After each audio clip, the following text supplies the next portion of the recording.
Soy Bea Bartús. En la clase de hoy aprenderemos otro de los movimientos básicos tanto para danza oriental como para tribal fusión, esta vez enfocado a la parte superior del cuerpo. Aprenderemos a subir y a bajar el pecho.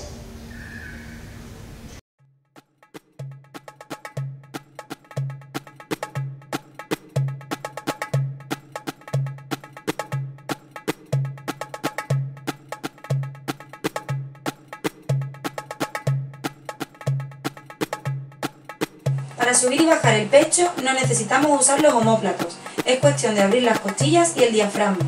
Para empezar a practicar, lo haremos cogiendo aire al subir el pecho y soltándolo al bajarlo. Esto nos facilitará el movimiento.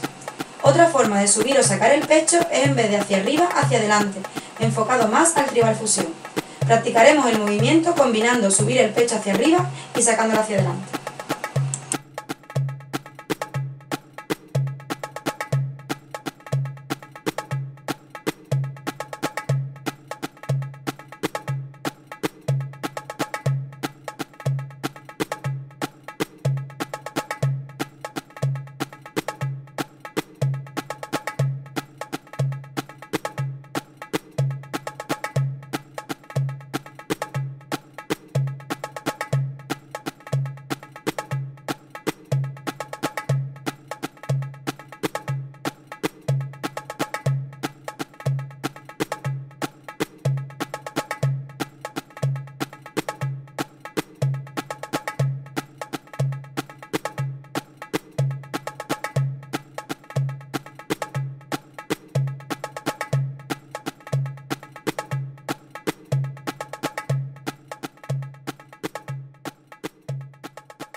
Esto es todo por hoy.